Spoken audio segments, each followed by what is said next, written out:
October 17th, 1931, 11:43 p.m. The alley was so narrow it felt like the night itself was squeezing through it. A weak street lamp buzzed above, struggling to stay alive. Its yellow light flickered on and off, throwing the place into a slow, nervous rhythm. The ground was wet. The breeze was cold. The kind of darkness that makes even the city hold its breath. And through it, Lucky Luciano walked alone. No rush, no fear. Just steady steps echoing against stone walls. Maybe he sensed it, maybe he didn't, but the danger behind him was already awake. From the shadows, 4 figures began to appear, first outlines, then shapes, then the cold faces of hitmen who never missed their target. They moved with quiet confidence, blocking every way out. This job wasn't supposed to take more than a minute. Luciano had been marked for death. Tonight was meant to be the end. Lucky stopped. He didn't raise his hands. He didn't plead. He didn't even turn around at first. He just stood there, calm, almost bored. The hitmen exchanged quick, uneasy looks. A man surrounded by 4 killers should tremble, should panic, should collapse under the weight of fear. But Lucky stayed still, too still. When he finally turned, the shaky street lamp lit his face. No shock, no desperation, only a sharp, confident stare, the kind that studies you, weighs you, and somehow predicts your next move. And for the first time that night, it wasn't Lucky who felt fear. It was them. Because nothing scares a killer more than a man who refuses to fear death. And the truth is, that night, 6 simple words changed everything. To understand why 4 killers were sent after Lucky Luciano that night, you have to understand the world he was shaping and the enemies he was making. In the early 1930s, New York wasn't just a city. It was a battlefield of money, fear, and ambition. Every corner had a name behind it, every racket had a price, and every powerful man had someone waiting to replace him. And in the middle of all of this, rising faster than anyone expected, was Lucky. He wasn't the strongest, he wasn't the oldest, he wasn't even the most violent, but he was the smartest. Lucky saw the mafia like a broken machine, full of old rivalries, useless grudges, and outdated traditions that kept everyone stuck in the past, so he started changing the rules. Quietly at first, then openly. He built alliances across ethnic lines, connected bosses who hated each other, and replaced chaos with a system that actually worked. And that scared people, because a man who understands power becomes harder to predict, and a man who can unite rivals becomes almost impossible to stop. By 1931, Lucky had stepped on too many toes. Some old bosses saw him as a threat to everything they built. Others feared that if he kept growing, there wouldn't be room left for them. And a few simply didn't like seeing a younger man pulling strings they thought only they should hold. Whispers began, meetings behind closed doors, heavy envelopes placed on the wrong tables. Someone, maybe one man, maybe several, decided the future was safer without Luciano in it. And they wanted the job done in a way that sent a message. No one, not even Lucky, was bigger than the old order. So 4 professionals were chosen, no questions, no mistakes, no second chances. This wasn't just a hit. It was a message. A message that the old world wasn't ready to let go of its power, and that Lucky had stepped 1 inch too far. But the funny thing about crossing a line is this. Sometimes the line follows you back. And on that night, it followed Lucky straight into the dark. Before that night, the 4 men who stepped out of the shadows had never missed a target, never hesitated, never walked away from a job unfinished. In the underworld, people didn't know their real names, only what they could do. And that was enough to make most men step aside. The first was the calm one, a tall figure with a steady gaze and hands that didn't shake, no matter the weather. He didn't rush, didn't blink, didn't show emotion. His strength wasn't speed or size, it was certainty. When he aimed at something, the job was as good as done, The second was the quick one, lean, sharp, always moving. His eyes darted like a man counting exits, angles, opportunities. He handled danger the way others handle conversation, naturally. Word on the streets was that he once escaped a police raid without leaving a footprint behind. People joked he didn't walk. He glided. The third was the cold one, a stone face. No emotion. No history anyone could trace. Some believed he wasn't human, not in the way others were. He had a way of staring through people, not at them. Bosses liked sending him because he didn't speak, didn't question, didn't care. You could pay him in money or silence. Both worked. And then there was the fourth, the one everyone feared a little more than the others. He wasn't the strongest or the fastest, but he was the one who enjoyed the job, a smile that never reached his eyes, a man who stepped closer instead of stepping back, the kind who made even other criminals uncomfortable. Rumor said he once finished a hit in the middle of a crowded room, and no one noticed until he walked out. These were the men chosen to take Luciano down, not amateurs, not hot-headed kids, professionals, precise, loyal to the paycheck, untouched by guilt, men who didn't freeze, didn't doubt, didn't break at least. That's what everyone believed. Because on that night, facing one single man in a narrow alley, they were about to learn something no one ever told them. Even the most trusted killers can hesitate. The moment had been chosen with care. A narrow alley, low light, no witnesses, a perfect trap, the kind that swallows a man whole before he even understands what's happening. Lucky Luciano walked deeper into the alley, his shoes tapping softly on the wet ground. Each sound echoed like a reminder that he was alone, or at least, that's how it should have felt. But Lucky sensed it before he saw it. A shift in the air. A silence too heavy to be natural. The faint rhythm of footsteps trying to hide inside the night. He didn't change his pace. Didn't turn his head. Didn't reach for anything. Most men, when they feel danger, speed up without noticing. Their shoulders rise. Their breath shortens. But Lucky slowed down. Just a little, as if giving the night a chance to show its hand.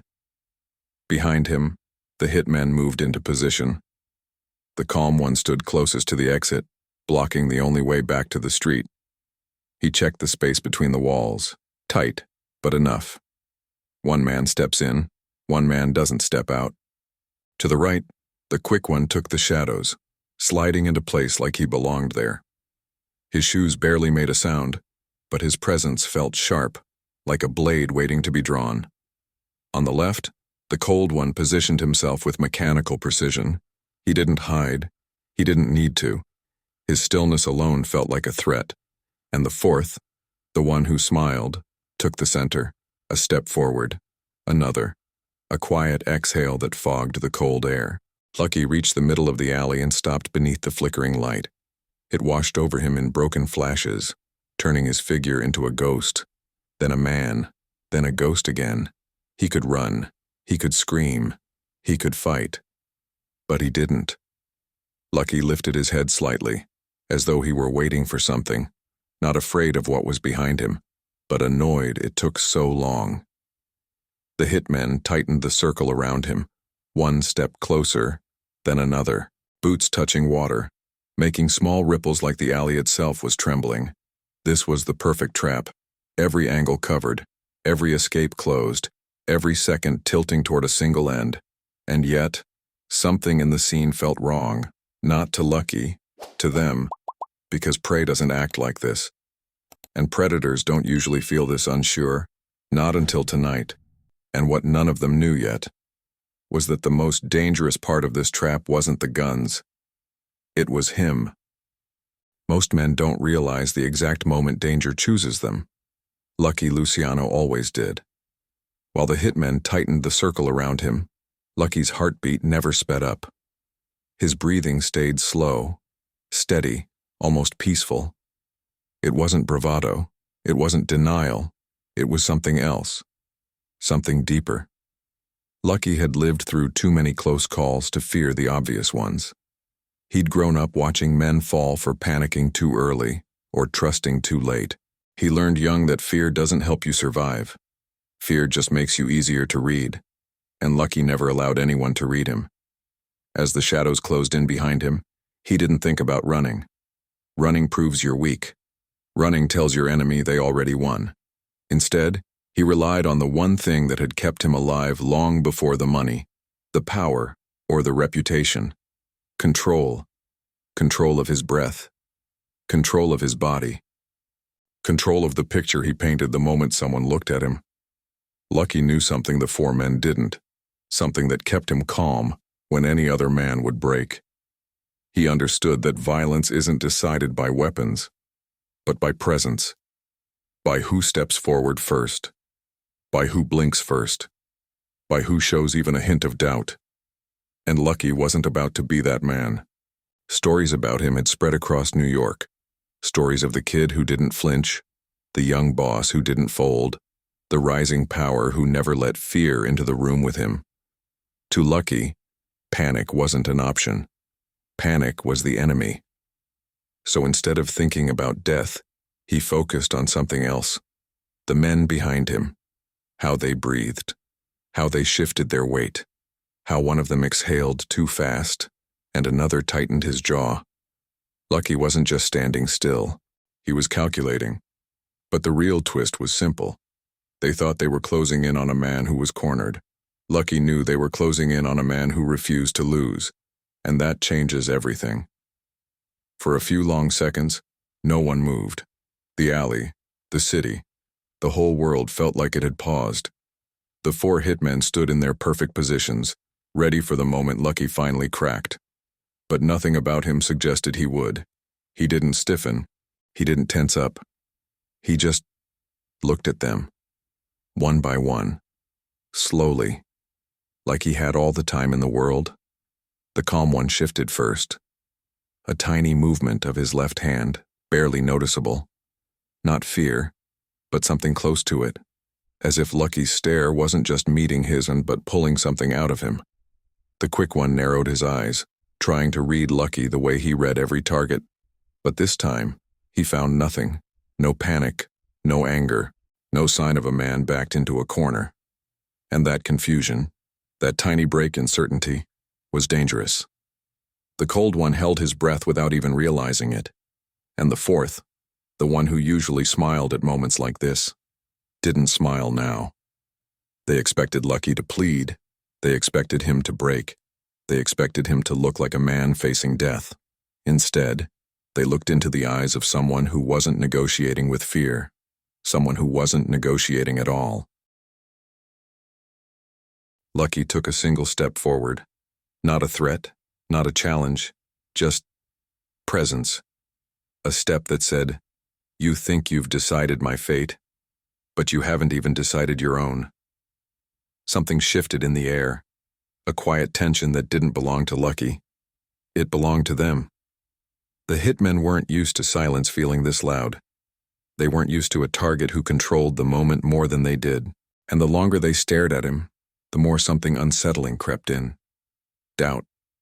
A doubt so small it could be missed, but powerful enough to stop a trigger finger. And Lucky felt it. He saw it. He welcomed it. Because the moment a killer hesitates, everything changes. The air felt thick now, almost solid, as if the alley itself was waiting to see what Lucky would do next. The four hitmen kept their guns steady, but their confidence, that was slipping. Not much, just enough for a man like Lucky to notice. He let the silence stretch, not to intimidate them, but to measure them. His eyes moved from one face to the next, slow and intentional. The calm one's jaw tightened. The quick one glanced at the exit. The cold one blinked, once, a rare crack in his armor, and the fourth shifted his weight. The first sign he didn't like where this was going. Lucky understood men, he understood fear, and he understood something even more important. Fear hits hardest when it's unexpected, so he didn't shout, he didn't threaten, he didn't lift his hands or lower them. He simply stepped 1 inch closer, small, controlled, enough to make every heartbeat in the alley go out of rhythm. Then he spoke. 6 words.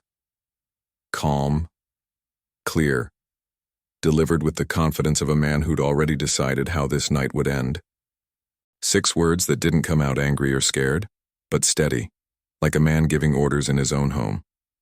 And those words, simple, light, shockingly direct, slid into the minds of the 4 killers like a slow-burning fuse. Their reaction was instant, not loud, not dramatic, just real. A sharp inhale, a twitch of the fingers, eyes widening with the kind of recognition that turns strength into uncertainty, because it wasn't the sentence that froze them. It wasn't the meaning behind the words. It was the truth their instincts whispered the moment he said them. Only a man who knows he's untouchable talks like that.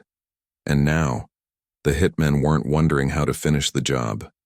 They were wondering if they should have ever taken it. For a moment, nothing moved. Not the rain, not the shadows, not even the hands holding the guns. The 4 hitmen stood frozen in place, trying to understand what had just happened inside their own minds. A simple sentence should not have done this. 6 quiet words should not have rearranged the room like that. But they did. Because those words didn't come from fear. They came from certainty, and certainty is louder than any gunshot. The calm one lowered his aim first, just 1 inch, but enough to break the spell for the others. The quick one followed, swallowing hard, as if realizing the job wasn't as clean as he'd been promised. Even the cold one, the man known for never reacting, shifted his stance, like something heavy had just settled on his shoulders. And the 4th, the one who usually smiled. He didn't smile now. He looked at Lucky the way a man looks at a train he almost stepped in front of. Lucky didn't move toward them. He didn't run. He didn't even straighten his coat. He simply stood there, watching. Not angry, not triumphant, just in control, the one thing no one could take from him.